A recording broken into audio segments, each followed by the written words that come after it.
안녕하세요. 저는 30대 후반에 아들 둘 키우고 있는 엄마입니다. 서울에서 치열하게 살다가 지쳐서 시골로 내려온 지도 꽤 많은 시간이 흘렀네요. 고향에 내려오니까 밥다운 밥 먹는 기분에 길을 헤매다 제 자리를 잡은 기분이에요. 서울에서 미용사로 일하고 있을 때는 몸도 마음도 지치고 힘들기만 했어요.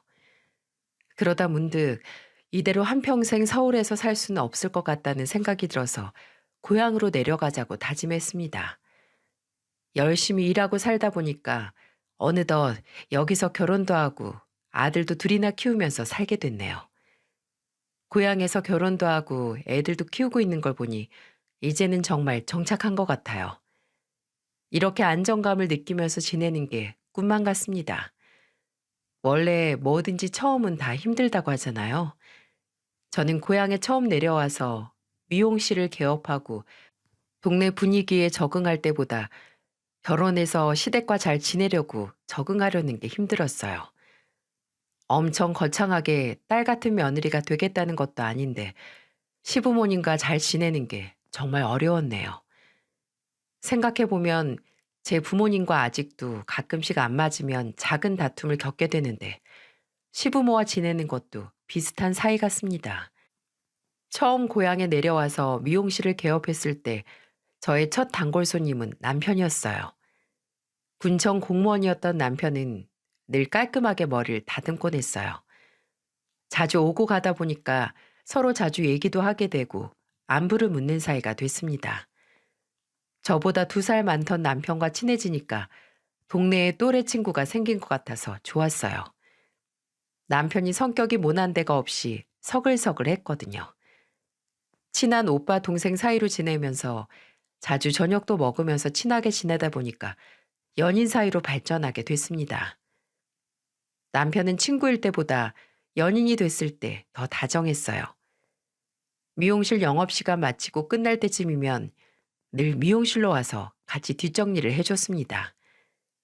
그리고는 거친 손을 보면서 저를 쉬게 해주면서 말했어요. 손이 부드러워질 날이 없네. 먹고 살려면 손이 바빠야 먹고 살지. 이거 핸드크림인데 틈틈이 챙겨 발라. 우리 결혼하면 내가 손에 물 한 방울 안 묻히게 해줄게. 그럼 세수도 해주고 발도 닦아주고 해줘야겠다. 남편은 항상 결혼하면 정말 잘해주겠다면서 저에게 말했습니다. 결혼 전이니 무슨 말을 못하겠나 싶지만 그래도 남편은 저를 위해서 핸드크림이나 작은 디저트 선물을 해주면서 제가 지치지 않도록 옆에서 지켜준 사람이에요. 그런 남편을 보면 참 다정한 사람이라고 생각했죠. 이런 사람이랑 살면 평생 서운할 일 없겠다 싶었어요. 그렇게 자연스레 결혼 준비를 시작했고, 저는 남편과 시댁으로 처음 인사를 가게 됐습니다. 시댁에는 시부와 시모, 남편, 이렇게 세 식구가 살고 있었어요. 동네에서 가장 눈에 띄는 전원주택이었는데, 마당도 있고 꽤 넓은 집이었습니다. 남편은 저한테 집을 보여주면서 시댁집 설계 시작 때부터 자재 하나까지 전부 다 같이 골랐다면서 말을 해줬어요.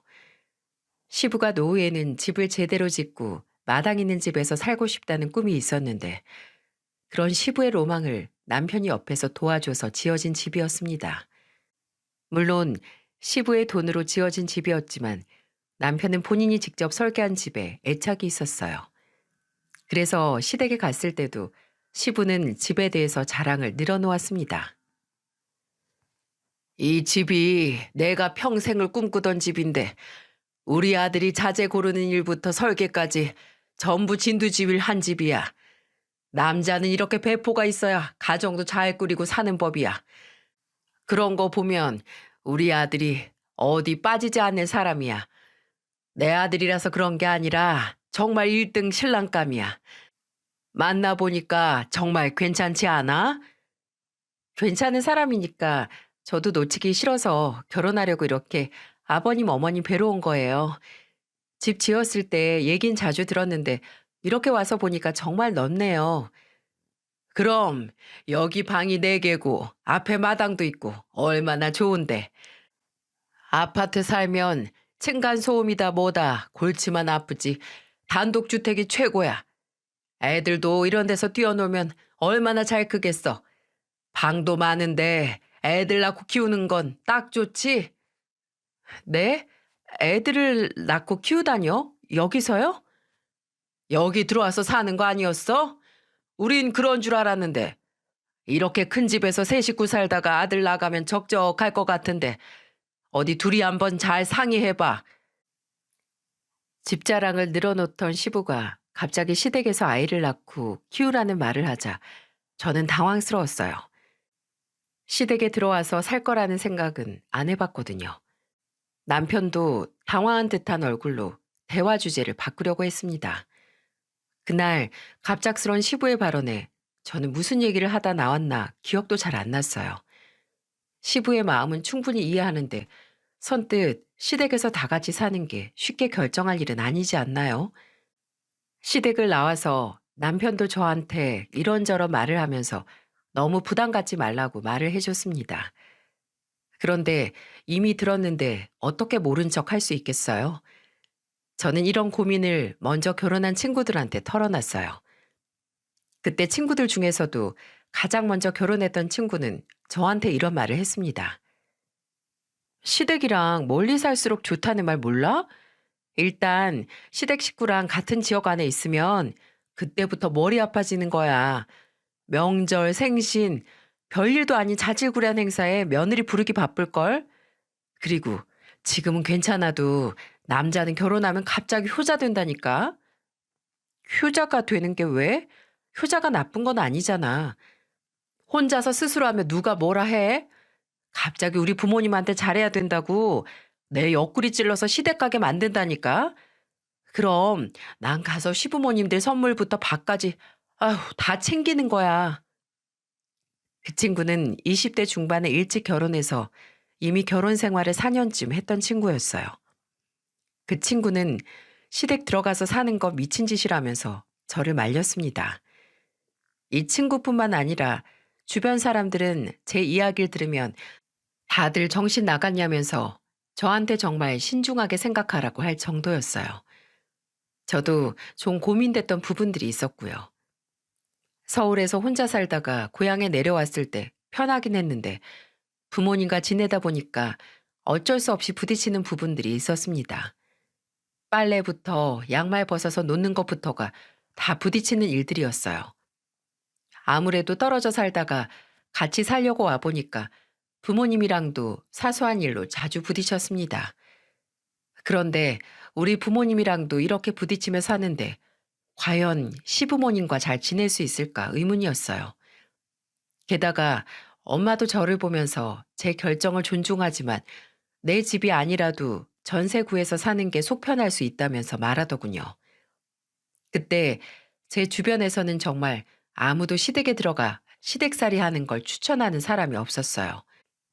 그래서 저도 이런저런 생각으로 결정이 늦어졌습니다. 그러다 보니 시부모님들도 괜히 마음이 쓰이셨나 봐요. 한 번은 제가 일하는 미용실로 시모가 찾아온 거예요. 한창 농번기 일때라 바쁠 텐데 갑자기 오셔서 저는 깜짝 놀랐어요. 그래서 저는 하던 일을 멈추고 놀란 얼굴로 시모를 보며 말했죠. 어머님, 여긴 어쩐 일이세요? 지금 바쁘실 때 아니에요?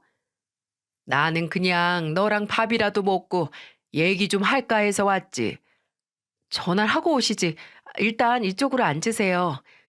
여기 말고 나도 요즘 속이 답답해서 그런데 우리 같이 나가서 밥도 먹고 쇼핑도 하자.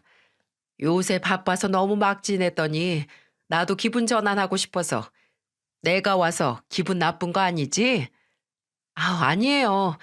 저 그럼 옷 좀 걸치고 나올게요. 갑자기 찾아온 시모는 기분 전환하러 가자면서 가게로 온 거예요. 저는 어리둥절한 채로 시모와 같이 나왔습니다. 시모는 오랜만에 대전에 있는 백화점에 가자면서 저를 이끌었어요.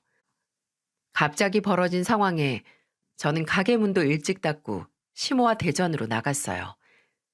시모는 그때 아이처럼 기뻐하는 모습이었습니다.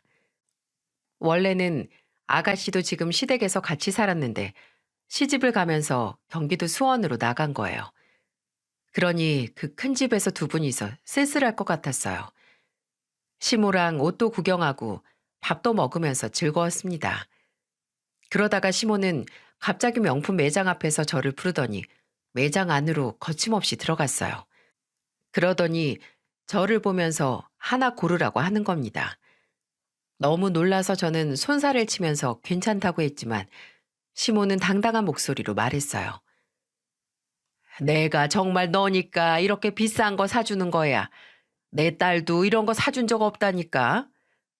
어머님, 그래도 가방은 너무 부담스러워요. 저 이런 거 들고 나갈 일도 없고 보관도 잘 못해요. 꼭 어디 나갈 일 있어야 사는 것도 아니고 하나 사두면 너 어디 친구 만날 때나 잔치집 갈 때 들고 가면 되지. 요즘 여자애들은 이런 거 하나씩 다 있다던데. 저 정말로 괜찮아요. 그냥 아까 봤던 어머님 겉옷 사러 가요. 너 여기서 하나 고를 때까지 안 나갈 거다. 나는 오늘 너 이거 사주려고 온 건데 여기서 가방 못 사면 나는 내일도 모레도 너 데리고 나올 거라니까. 그 매장에서 가장 쓸만한 가방이 400만 원이나 되더라고요. 저는 너무 부담스럽고 명품 좋은 걸 모르는 사람이라 괜찮다고 했지만 시모는 계속해서 고르라며 저를 보챘어요. 결국 저는 거기서 시모한테 생각지도 못한 가방 선물을 받게 됐습니다. 너무 감사하지만 한편으로는 부담스럽기도 했어요. 저는 시모와 처음으로 나갔던 쇼핑을 마치고 돌아왔습니다. 시모와 대전에 나갔다 온 얘기를 들은 남편은 물개 박수를 치며 좋아하더라고요.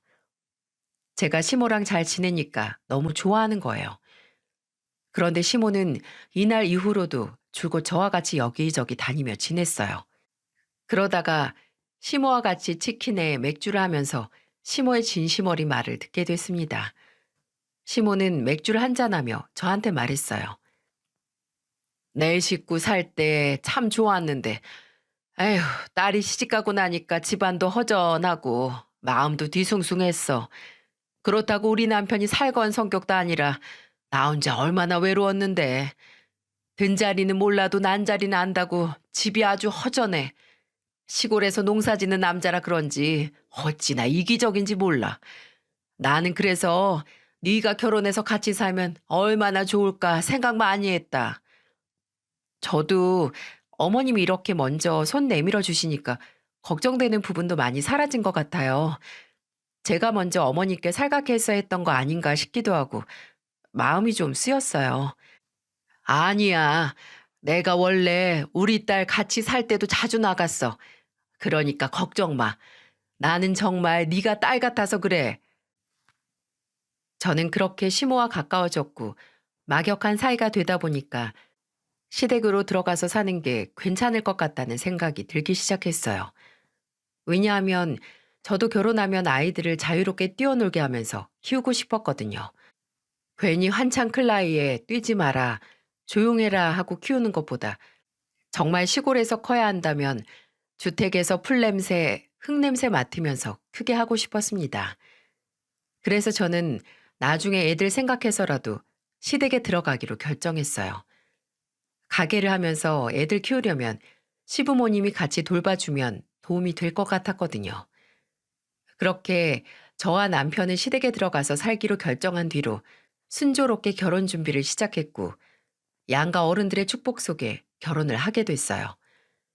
시부와 시모가 좋은 사람들이라서 시댁에 적응하는 일은 큰 어려움이 없었습니다. 제가 시댁으로 들어가기로 결정하자 시부는 저와 남편이 쓸 방 인테리어를 다시 해주셨어요. 이렇게까지 절 환영해 주시니까 저도 기분이 좋았습니다. 그래서 시댁살이 초반에는 별일이 없었어요. 하지만 뭐든지 오래 지켜봐야 진가가 나온다는 말처럼 시모와 제 사이는 전혀 예상 못한 방향으로 흘러갔습니다.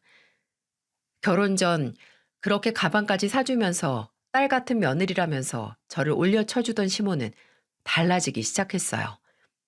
지금 이렇게 사연을 쓰면서 생각해보니 제가 시댁에 들어와서 살았으면 하고 바라는 마음에 저를 꼬시려고 했던 게 아닌가 싶을 정도예요. 시모는 저를 딸 같은 며느리라고 하더니 한순간 정말 미운 털 박힌 딸처럼 대하시는 겁니다.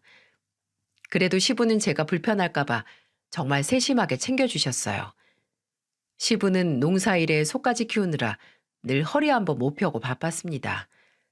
그래서 저는 미용실 휴무일 때마다 시부를 따라서 일을 돕곤 했어요. 친정에서는 본 적 없던 소 키우는 일이 신기해서 자주 따라 나서서 돕곤 했습니다. 시부와 같이 소 여물을 챙겨주면서 재미있는 이야기도 하면서 즐거웠어요. 시부는 하루 2번 아침 6시 또 오후 5시쯤 소 여물을 챙겼고 저는 주로 저녁 시간에 같이 나갔습니다. 그날도 시부를 따라 나가서 소 여물을 챙기며 시부와 장난을 쳤어요. 그런데 갑자기 따라 나온 시모가 이런 말을 하는 거예요. 소 여물 주는 게 왜 이렇게 오래 걸려? 너 거기서 그렇게 놀다가 저녁은 언제 챙기려고 하는 거야? 쌀 안 치고 나왔어요, 어머님. 들어가서 버튼만 누르면 금방 해요. 어머님 배고프세요? 배가 등가죽에 붙겠다. 이 시엠이 굶겨 죽이려고 하는 거야? 갑자기 축사 소 있는 곳까지 따라 나와서 소리를 지르는 시모를 보자 너무 당황스러웠어요. 시부도 갑자기 와서 저녁 차리라고 소리 지르는 시모를 보자 당황했는지 이런 말을 했습니다. 평소에는 소똥 냄새 맡기 싫다고 오지도 않더니 왜 여기까지 나와서 밥 타령이야? 내가 언제 그랬어? 소염을 주는 게 이렇게 오래 걸릴 일이야? 사람 밥은 뒷전이고 소밥만 챙기냐고. 이놈의 소들 챙기느라 사람 잡네, 사람 잡어. 그럼 당신이 소똥도 치우고 여물도 챙기던지. 새아기가 여기서 소똥 치우고 여물 주느라 배가 고파도 당신보다 곱절은 더 배고프겠다. 아무것도 안 하고 쉬고 있던 사람이 하면 될 거 아니야. 나도 하루 종일 밭일하고 왔다고. 이거 왜 이래? 나도 일했는데 왜 나만 또 밥 차리라고 하는 거야? 당신 생각을 해봐. 며느리가 일주일 내내 미용실 일하다가 겨우 하루 쉬는 날에도 소똥 치우고 여물 주고 있는데 기특하지도 않아? 따지고 보면 얜 쉬는 날도 없는 거야. 시부가 시모를 보면서 호통을 치자 저는 중간에서 뻘쭘했어요. 저는 한 것도 없이 괜히 시부모 사이에 싸움을 붙인 꼴이 된 거죠. 그런데 상황이 제가 너무 억울했어요. 뭐 한 것도 없이 괜히 고래 싸움에 새우등 터지는 꼴이라고나 할까요? 그렇게 저는 이 싸움을 중재하기 위해 시모를 말리며 말했습니다. 저 지금 들어가려고 했어요. 너무 그러지 마세요. 아버님 혼자서 다 하고 계시길래 제가 돕고 있던 거예요. 넌 시엠이 나쁜 년 만드니까 좋니? 너 때문에 내가 꼭 천사 같은 며느리 잡는 나쁜 시어머니 된 것 같다. 아이, 오해예요. 어머님 오해 푸시고 그냥 저랑 같이 들어가요. 아버님도 하프시고 천천히 들어오시고요. 그렇게 저는 시모와 시부를 달래면서 집으로 들어갔어요. 시모는 같이 들어가면서도 계속해서 투덜거렸어요. 시모는 시부가 저만 예뻐하고 저만 아낀다면서 괜히 서운해하시는 거예요. 근데 생각해보니까 제가 잘못한 게 있는 것도 아니고 너무 억울하게 새우등 터지는 상황에 조금은 억울했습니다. 그날 저녁 시모와 시부랑 같이 밥을 먹는데 밥이 속에서 얹히는 기분이었어요. 하필이면 남편이 회식 때문에 늦게 와서 정말 가시밭 같았습니다. 그런데 다음 날 아가씨가 집에 온 거예요. 갑자기 왜 왔나 싶었죠. 한 달에 한 번 정도만 오던 아가씨가 와서 저는 어리둥절해서 물었습니다. 아가씨, 갑자기 무슨 일이에요? 전화라도 하고 왔으면 마실 거라도 사다 놨을 텐데. 내가 우리 엄마 아빠 집도 못 와요? 새언니가 잘했으면 제가 이렇게 달려올 일도 없잖아요. 엄마가 어제 전화로 서러워서 못 살겠다 해서 온 거예요. 그게 무슨 말이에요? 어머님이 서러워서 못 살겠다고 했다뇨? 어제 엄마 밥도 안 차리고 소만 챙겼다면서요? 아빠는 또 새언니 감싸면서 엄마만 몰아세운 것 같은데 시댁에서 살기로 했으면 중간에서 좀 잘해요. 저는 아가씨의 말에 너무 당황스러웠어요. 게다가 시모가 아가씨한테 전화해서 하소연을 했다는 말이 너무 어이가 없더라고요. 그리고 제가 왜 아가씨한테 이런 말을 들어야 합니까? 대체 제가 잘못한 게 뭐가 있나 싶어서 다짜고짜 저한테 잘하라면서 말을 내뱉는 아가씨를 보며 말했어요. 저는 그냥 아버님 일 도와드린 것밖에 없어요. 제가 집에서 탱자탱자 놀다가 이런 소리 들으면 억울하지라도 않지. 일하다가 욕먹으니까 좀 불쾌하네요. 그러니까 그걸 잘 조절했어야죠. 이런 거 예상도 못하고 들어온 거 아니잖아요. 누가 이런 상황을 예상하고 들어와요. 지금 너무 어이가 없네요. 때리는 시누이보다 말리는 시누이가 더 얄밉다고 진짜 어이가 없었습니다. 제 입장을 생각해주는 사람이 전혀 없었어요. 그런데 그때 아가씨가 저한테 다그치듯이 말하니까 뒤늦게 들어온 시부가 아가씨를 말렸습니다. 점점 상황이 꼬여가는 것 같았어요. 그렇게 아가씨는 이 상황에 하루 자고 가겠다고 하는데 마치 아가씨와 시모가 편을 먹고 저랑 싸우려는 기분이었죠. 그런데 그날 저녁 정말 기가 막힌 일이 벌어졌어요. 시부와 남편, 저, 시모와 아가씨 이렇게 모여서 거실에 있었는데 시부가 갑자기 TV를 보다가 손금 이야기를 하는 거예요. 원래도 취미로 손금 공부를 조금 했던 시부는 저와 남편 손금을 보고 궁합을 봐주겠다고 하셨어요. 시부는 제 손을 보며 이렇게 말했습니다. 우리 며느리 손주 3명은 낳고 아주 잘 살겠네. 아주 다복하게 살겠어. 정말요? 저 장수하는지도 같이 봐주세요. 오래 살까요? 제 말에 시부는 제 손을 이리저리 보면서 장수할 운명인지 봐주겠다면서 장난을 쳤어요. 그런데 그때 그 모습을 지켜보던 시모가 벌떡 일어나서 말했어요. 당신 아무리 며느리라지만 지금 손 붙잡고 뭐 하는 거야? 무슨 자다가 봉창 두들기는 소리야? 자꾸 뜨신 밥 먹고 쉰 소리 할 거야? 그놈의 손금 공부하면서 어디 내 손금 한번 봐준 적이 있었어? 왜 며느리 손금만 봐주는데? 이렇게 성질이 고약한데 내가 당신이랑 무슨 얘기를 해? 그리고 이렇게 건강하게 잘 살고 있는데 또 뭘 보겠다고 화를 내고 있어? 시모는 시부한테 서운하다면서 계속해서 말했는데 시부는 대체 왜 저러냐면서 의아해했습니다. 저도 너무 당황스러웠어요. 아가씨는 그런 저를 보면서 혀를 내둘렀고요. 와, 정말 사람 환장하겠더군요. 제가 정말 작정하고 막 나가는 며느리였다면 억울하진 않았겠죠. 그런데 매번 이렇게 사사건건 부딪히니 저도 황당했어요. 남편도 이런 상황을 알고 중재하려고 했습니다. 하지만 시모를 말리기는 역부족이었어요. 그래도 남편이 최선을 다해서 제 편을 들어주려고 하니까 좀 위안이 되더군요. 아가씨까지 합세해서 저를 몰아가려고 하자 남편은 중재하려고 나서면서 말했어요. 엄마, 그만 좀 해요. 민영이 너도 중간에서 부채질하려고 온 거면 집으로 가고. 내가 왜 부채질을 해? 엄마가 얼마나 억울하면 나한테까지 전화해서 하소연을 하겠어? 지금 상황을 좀 봐. 엄마가 오해하는 상황인 게 뻔하잖아. 그런데 네가 중간에서 그렇게 불난 집에 부채질하듯이 있어야겠어?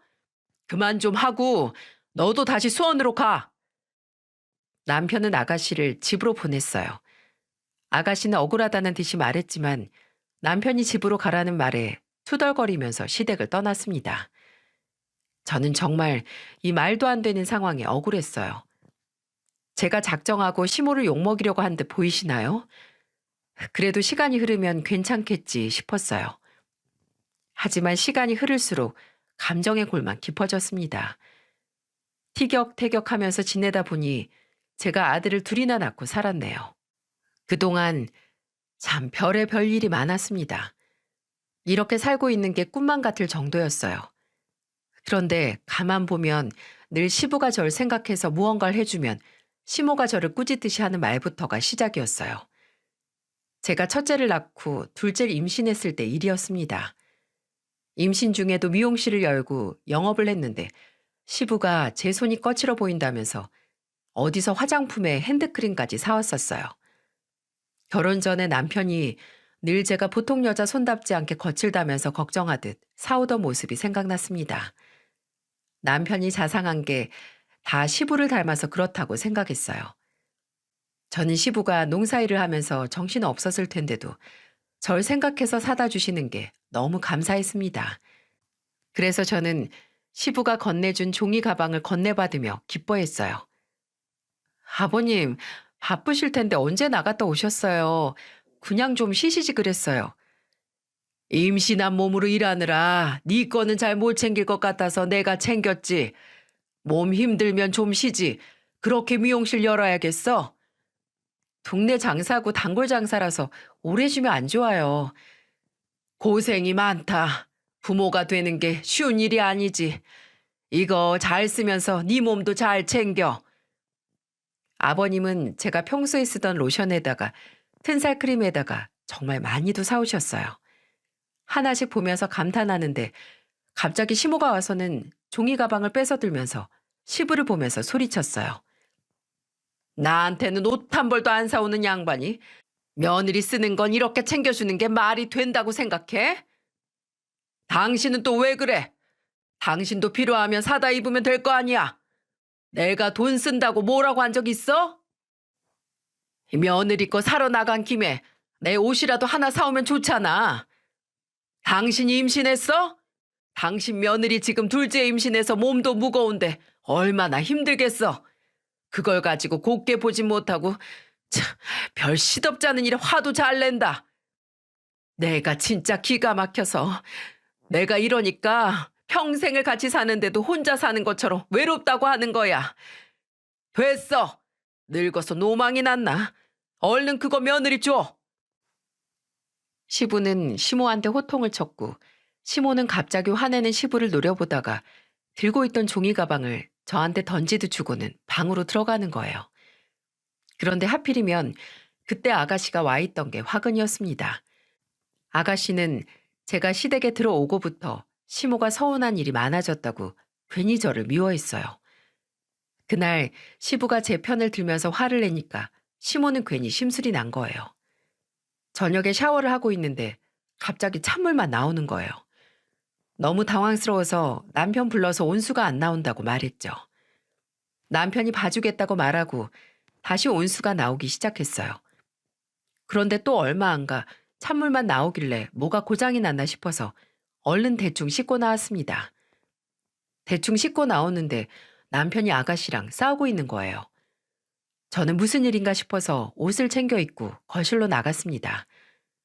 그런데 알고 보니까 제가 씻고 있을 때 아가씨가 보일러를 끈 거예요. 저 그때 임신한 몸이었는데 보일러를 끄는 게 말이나 되나요? 저는 아가씨 행동이 이해가 안 갔습니다. 아가씨도 아이 하나 낳고 살고 있어서 애를 낳아본 사람이 이런 짓을 한다는 게 이해가 안 갔어요. 그래서 저는 남편을 대신해서 아가씨 옆에서 소리치며 말했습니다. 아가씨, 왜 보일러 옆에서 그런 짓을 해요? 저 안에서 얼마나 놀랐는 줄 아세요? 새언니는 뭐가 그렇게 금이야 오기야 집에서 모셔주길 바래요?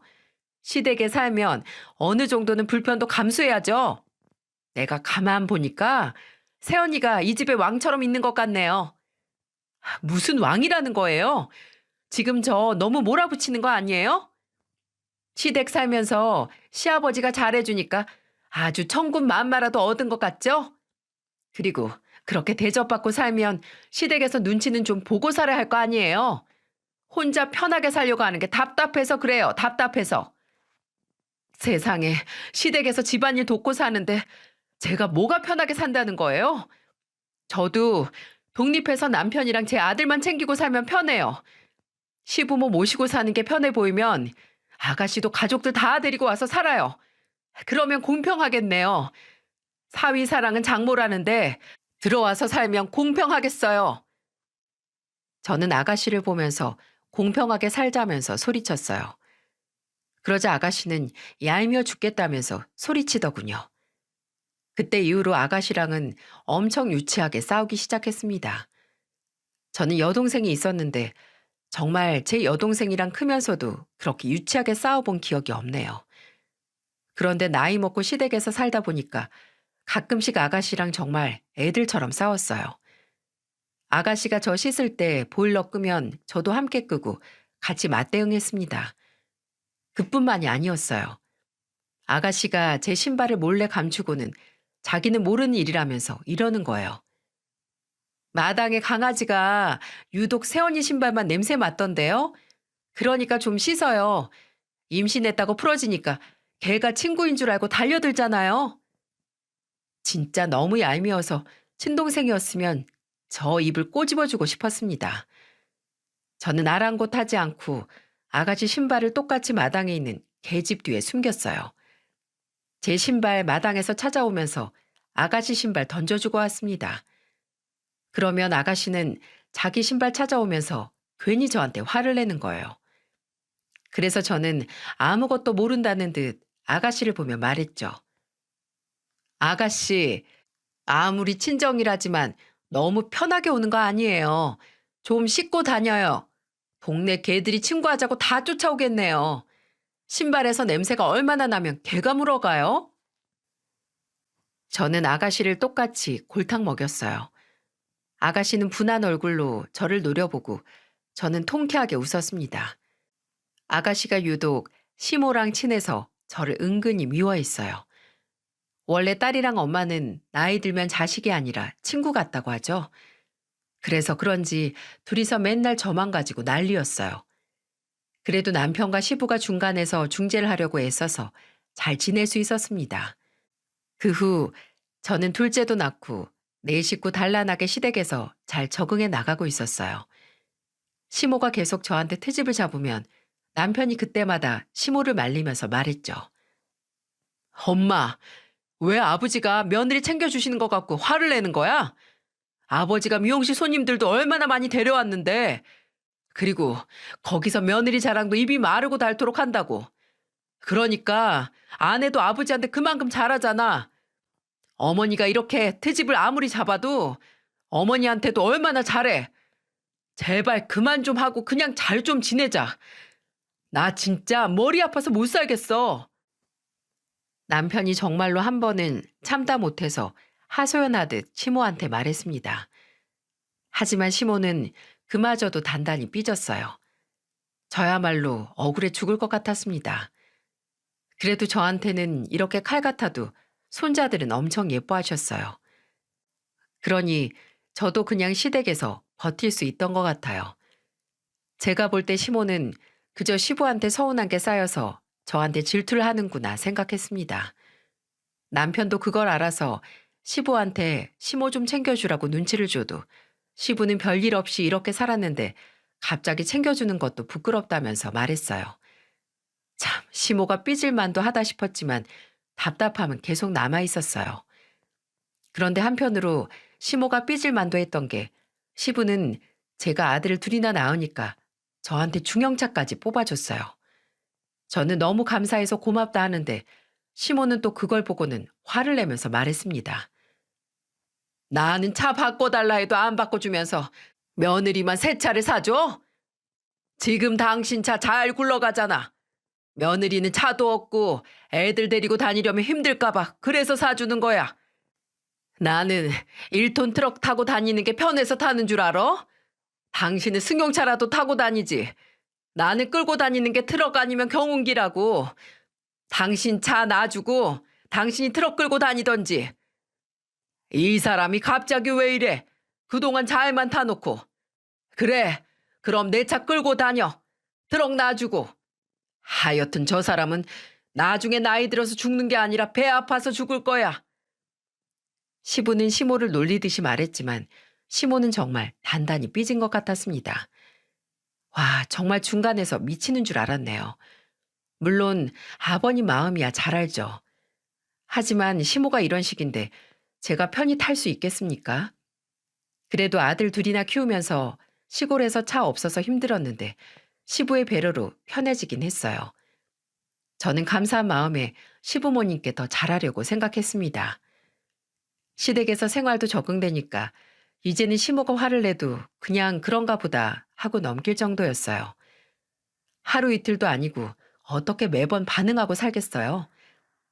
그래서 그냥 이대로 티격태격하며 지내는 것도 익숙해지니 다 이러고 사나 보다 했습니다. 하지만 진짜 사건은 아직 터진 게 아니었어요. 정말 시모와의 감정골이 터지는 사건이었습니다. 제가 미용실 쉬던 날 집에서 애들을 보면서 있었어요. 그런데 원래 저녁 6시쯤 집에 오던 시부가 그날따라 4시에 들어온 거예요. 아직 저녁 준비도 안 됐는데 현관부터 배고프다면서 큰 소리로 말하고 들어오셨죠. 있는 게 아무것도 없어서 당황스러워서 말했어요. 아버님, 오늘은 왜 이렇게 일찍 오셨어요? 지금 집에 아무것도 없는데 찬밥밖에 없어요. 라면 먹으면 되지. 나 라면 좀 끓여줘. 배가 고파서 돌아가시겠다. 아유, 무슨 라면이에요. 잠깐 기다리시면 제가 밥이라도 얼른 할게요. 아유, 됐어. 밥은 저녁에 다 같이 먹고 나 지금 라면 먹으련다. 시부는 배고파 죽겠다면서 라면 먹겠다고 하는 거예요. 그래서 저는 정말 배가 고파 보이셔서 얼른 라면을 끓였습니다. 갑자기 집에 들어오셔서 저는 우왕좌왕하면서 라면을 끓였어요. 시부는 얼마나 배고팠으면 라면 하나를 뚝딱 하고는 밥까지 찾았습니다. 저는 찬밥이라 마음에 걸렸는데 시부는 이렇게 말했어요. 라면에는 찬밥 말아 먹는 거야. 찬밥 지금 안 먹으면 버려야 되는데 이리 줘라. 얼른 먹고 배만 부르면 되는 거지. 그럼 지금 이거 드시고 저녁에 제가 찌개 끓여드릴게요. 저는 그렇게 시부한테 한 덩어리 남아있던 찬밥을 드렸어요. 그런데 그때 마침 들어오던 시모가 저를 보고는 눈빛이 달라졌습니다. 뒤늦게 들어와서 제가 시부한테 찬밥 주는 걸 보고는 오해를 한 거예요. 정말 저승사자가 서 있는 줄 알았다니까요. 잡아먹을 것처럼 저를 노려보니 옆에 있던 숟가락을 들고는 저한테 돌진했어요. 일하고 들어온 시부한테 찬밥 주는 걸 보고는 숟가락을 들고 제 머리와 뺨을 쳤습니다. 저는 너무 당황해서 소리쳤어요. 어머님, 지금 뭐 하시는 거예요? 왜 절 때리세요? 네가 감히 내 남편한테 찬밥을 줘? 너한테 그동안 얼마나 잘했는데 감히 끼니로 라면도 모자라서 찬밥을 줘? 오냐 오냐 하니까 아주 눈에 뵈는 게 없네. 회속으로 밥 만들면 20분이면 만들어지는데 그걸 못해서 찬밥을 주냔 말이야. 저도 밥 해드리려고 했는데 아버님이 드시겠다고 했단 말이에요. 저한테 왜 그러세요 정말? 이게 그래도 잘못한 것도 모르고 아주 기어오르네. 저는 시모가 또 저를 때리려고 하는 모습을 보고는 그동안 쌓였던 게 저도 터져버렸어요. 그래서 저는 상을 엎을 작정으로 자세를 잡았습니다. 그런데 그때 시부가 제 팔을 잡으며 저를 말렸어요. 저는 시부가 안 말렸으면 그날 시댁에서 상 엎어버릴 뻔했습니다. 시부는 저를 말리고는 숟가락을 들고는 시모를 때렸어요. 그러자 시모가 억울하다는 듯 말했습니다. 당신 지금 먹던 숟가락으로 내 머리 쳤어? 당신 이러니까 며느리가 우리 집을 개똥으로 알잖아. 감히 며느리한테 손찌검을 해? 내가 라면이랑 찬밥 달라고 한 거야. 왜 아무것도 모르면서 생사람을 잡냐고 생사람 잡길. 사람이 왜 이렇게 경솔해? 우리 며느리가 찬밥이나 내놓는 사람이야? 그렇게 며느리 몰라. 시부는 저를 대변해주면서 소리쳤어요. 제가 상을 엎으면 정말 큰 싸움이 되니까 시부가 총대를 메고 시모를 말린 거예요. 제가 그동안 쌓인 게 많아서 억울할 것 같아서 대신 나서주신 겁니다. 아무래도 며느리가 시모를 때리면 그림도 이상하고 더 큰 싸움으로 번지게 뻔하잖아요. 시부는 그 순간 본인이 나서야겠다고 판단했던 거예요. 시모는 그날 시부한테 머리를 감싸며 엉엉 울었어요. 억울해서 못 살겠다며 정말 바닥에 주저앉아서 우시는데 괜히 제가 다 죄송스러웠네요. 그러다 남편이 와서 시모를 달랬고 사건은 그렇게 일단락됐어요. 정말로 폭풍이 휘몰아친 것 같았네요. 그날 저녁 시부는 이렇게는 안 되겠다 싶었는지 저녁에 자리를 마련했습니다. 삼겹살에다가 소주나 한 잔씩 하자면서 자리를 만들었어요. 시부는 술을 한 잔씩 따라주면서 말했습니다. 가화만사성, 우리 집 가훈이야. 내가 집을 넓게 지은 것도 우리 가족들 재밌게 살자고 이렇게 지어놓고 사는 건데 우리 가족 요즘 계속 서로 눈만 마주치면 싸우잖아. 그래 안 그래? 며느리 너 입 있으면 말해봐 어디. 저도 잘 지내고 싶었는데 마음처럼 그게 안 되니까 답답했어요. 맨날 아가씨랑 어머님이 저만 보면 뭐라고 하시니까 억울했어요. 그렇다고 너는 시어머니가 뭐라 했다고 상을 엎으려고 하면 어떡해? 너 시댁 살면서 불편하고 힘든 거 다 알아. 그래서 내가 2배, 3배로 더 챙겨주지 않니? 그리고 당신은 도대체 불만이 뭔데 며느리 못 잡아먹어서 그렇게 안달이야? 시모는 고기를 한 점 먹으면서 술을 한 잔하고는 시부의 말에 대답을 했습니다. 시모는 술을 한 잔 더 털어놓고는 시부를 보며 말했어요. 술 맛 좋은데 갑자기 웬 신소리야? 당신이 며느리 하나 있다고 며느리만 그저 감싸고 도니까 내가 약이 올라서 그래. 나 여기 시집와서 아들 하나 딸 하나 낳고 사는 동안 나한텐 언제 핸드크림 한번 사준 적 있어? 밥은 먹었냐고 물어본 적 있냐고. 아, 당신은 알아서 잘하잖아. 며느리는 뭐 혼자서 못하니까 챙겨주는 거야? 그런 거 아니잖아. 말 한마디 그게 그렇게 어렵냐고. 나 당신 자식 낳고 지금껏 농사 지으면서 정말 열심히 살았는데 당신이 며느리한테 하는 거 보면 속상해서 그랬어. 당신은 60이 넘었는데 그런 걸로 질투를 해. 우리 집에 며느리가 와서 손자들 둘씩이나 낳고 사는 것만으로도 고맙다고 당신 입으로 말했잖아. 그리고 세아가 너도 그래. 시모랑 대화로 풀 생각을 해야지. 똑같이 하려고 하면 그거 현명한 거 아니다. 나는 우리 식구들이 서로 위해주고 아껴주면서 살았으면 좋겠어. 시부는 정말로 가족이 모두 화목했으면 좋겠다고 말했어요. 시부 말을 들어보니까 저도 괜히 민망했습니다. 시부는 이 자리에서 서운한 게 있으면 말하라면서 저를 재촉했어요. 저는 그동안 쌓였던 걸 털어놨습니다. 어머님이 계속 2년 전년 하시고 시비 걸고 하시니까 저도 억울해서 그랬어요. 죄송해요.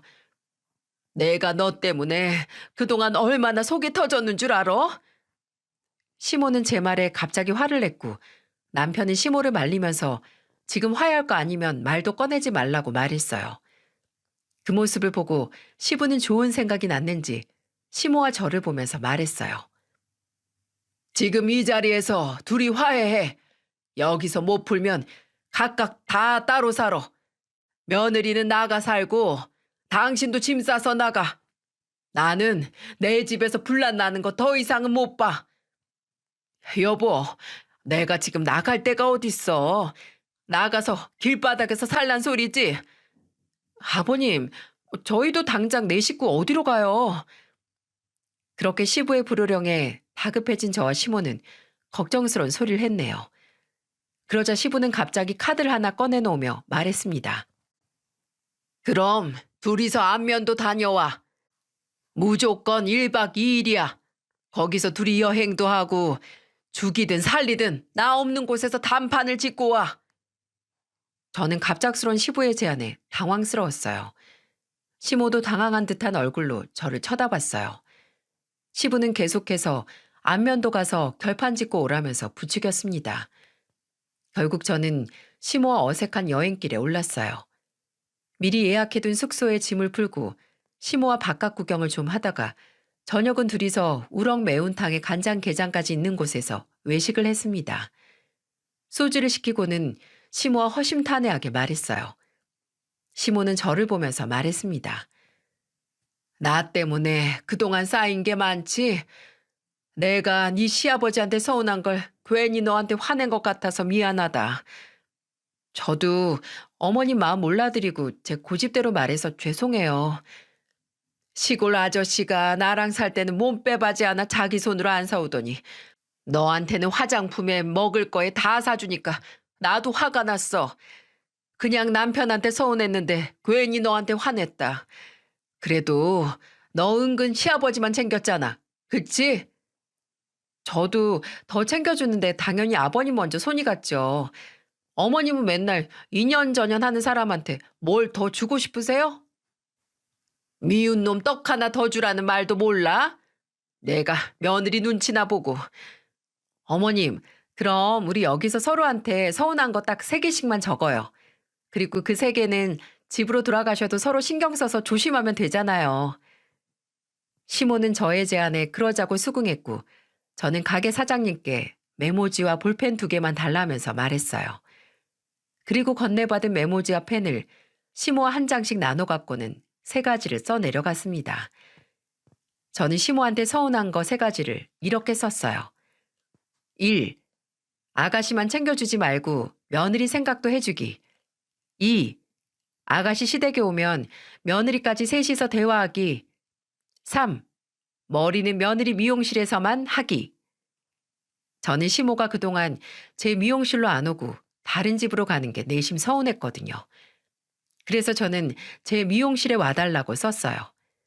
시모도 다 썼는지 저와 메모지를 교환하고 서로 빵 터졌습니다. 1. 일주일에 한 번 드라이브 하기. 2. 시아버지 미용실에 오면 시아버진 돈 받고 머리 해주고 내 머리는 공짜로 해주기. 3. 한 달에 한 번 둘이서 쇼핑하기. 시모의 바람은 소박했어요. 그래도 제 미용실로 오겠다는 메모를 보자 서로 웃을 수밖에 없었습니다. 저는 시모한테 평생 무료로 머리 말아드린다고 했어요. 저랑 시모는 안면도 여행 이후로 엄청 친해졌습니다. 역시 시부의 성견 지명은 통했고 집안에는 큰 소리 없이 평화롭게 지낼 수 있었어요. 요즘은 시모랑 같이 시부 놀리는 재미에 산다고 할 정도로 죽이 척척 맞습니다. 한 번은 시부가 땀에 젖어 들어오는 걸 보고 시모가 놀리듯이 말했어요. 당신 이게 무슨 냄새야? 나는 소가 들어오는 줄 알았네. 얼른 가서 씻어요. 예, 네 시아버지 정말 고약한 냄새 나지 않니? 아버님, 냄새 너무 심해요. 얼른 가서 뜨신 물에 푹 씻으셔야겠어요. 아유, 내가 이런 냄새 나는 인간이랑 한 입을 덮고 산다. 시모는 그런 제 말에 같이 눈을 맞추며 웃었고 시부는 저와 시모를 보며 이렇게 말했습니다. 내가 이 둘을 붙여놓는 게 아니었는데 내 돈으로 여행 잘 다녀오더니 둘이 대체 뭐라고 왔길래 둘이 편먹은 거야. 여자들은 참 알다가도 모르겠어. 시부는 장난스럽게 말하고 화장실로 갔어요. 저는 시모랑 이렇게 장난도 칠 만큼 편해지고 가까워졌습니다. 시부가 말한 가운데로 정말 웃음이 끊이질 않아요. 피는 물보다 진하다는 옛 속담처럼 가족끼리 잘 지내니까 세상에 두려울 게 없고 근심 걱정이 없네요. 앞으로도 지금처럼만 잘 지내고 싶어요. 물론 저도 노력해야겠지만 모든 관계는 서로 노력하는 정도에 따라 달라지는 것 같습니다. 모두가 걱정한 시댁살이 완벽하게 적응해낸 제 사연 어떻게 들으셨나요? 구독자 여러분들도 제 사연처럼 모두들 화목하게 지냈으면 좋겠습니다. 가화 만사성 저희 집 가훈처럼 모두들 행복하길 바랍니다. 함께해 주셔서 감사합니다.